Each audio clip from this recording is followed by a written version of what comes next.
lockdown and the government's handling of the pandemic has also thrown up questions on the rights of citizens.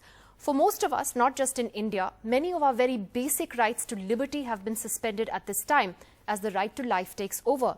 It is an unprecedented situation. Lockdowns around the world are forcing us to take a closer look as well at the legal basis for all of this.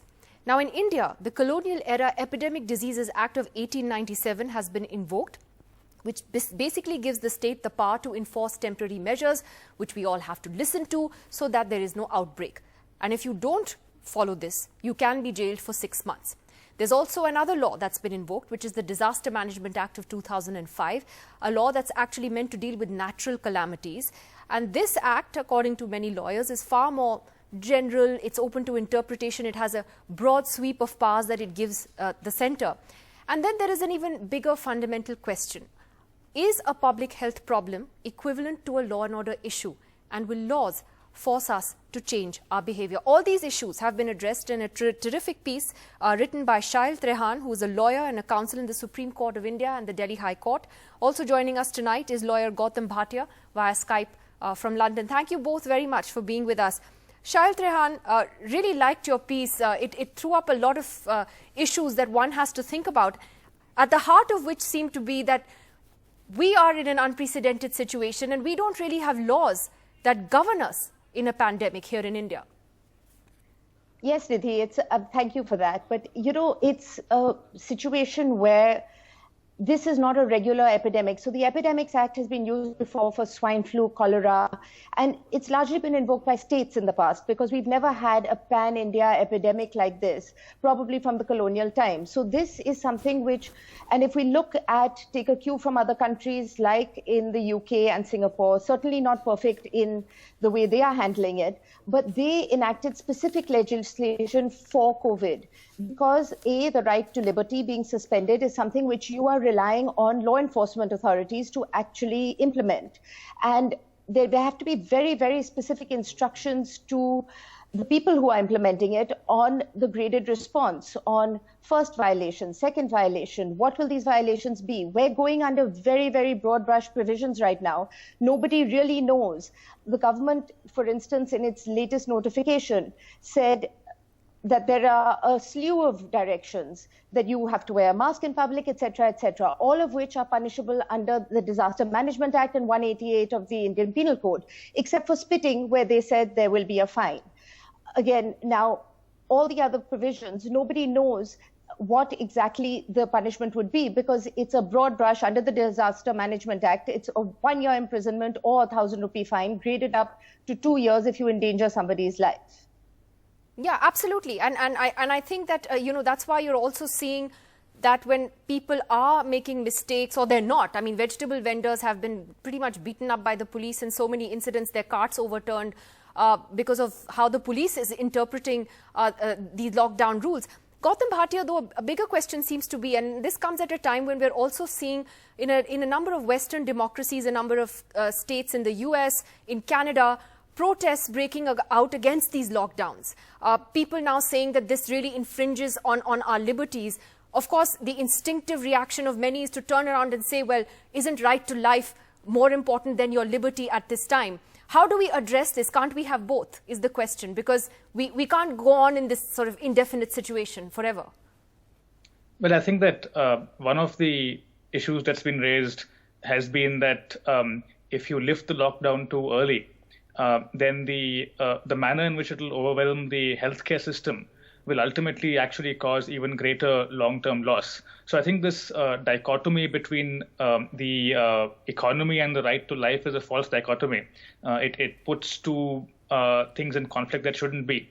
I think the more important issue is that assuming that there is a need for a lockdown, which we accept that there is, and that the government's discretion there is correctly exercised.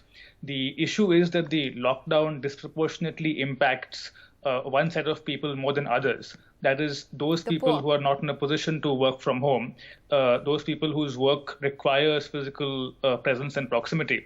And that is a direct relation between that and income and socioeconomic status.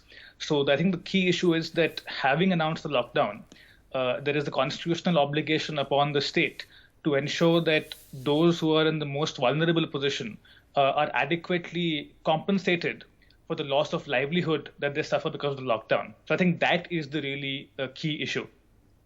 Shail, do you want to sort of talk about that in some more detail? How do you ensure, the right to lead a dignified life in an unusual situation like this, where yes, our basic freedoms to move are curtailed? I think where there's consensus all across the board that, look, the lockdown is essential.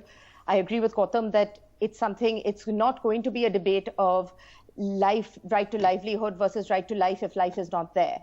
And I think, so the lockdown is essential, but the way in which we implemented the lockdown was such where the social safety net was not there for the people who needed it the most.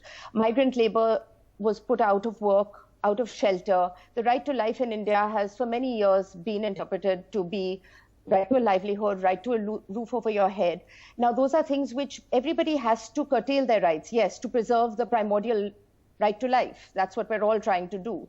But at the same time, I think there is some amount of a social safety net for those most affected. Like Gautam said, it's absolutely essential that people under lockdown or under curtailment of their liberties still lead a life where they have a roof over their head, food in their stomachs, and a very, very basic, we must be taking care of those as a nation.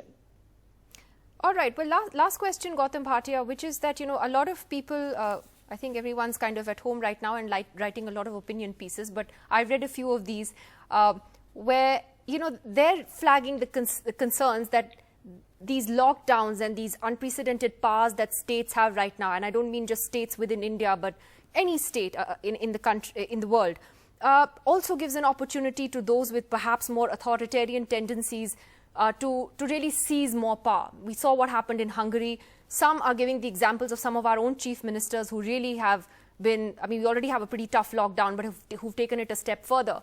Are you worried about that, or do you think those concerns, at least as far as India are concerned, may be just a bit exaggerated? So I think, first of all, it's not just about authoritarian leaders.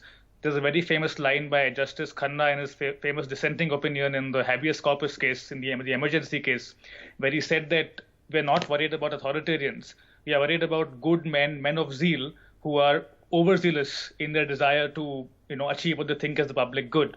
So I think that the issue is that in a public health crisis, in a pandemic, the temptation to overreach because you genuinely think you're doing good is a serious temptation, and that's, I think, what we need to be concerned about.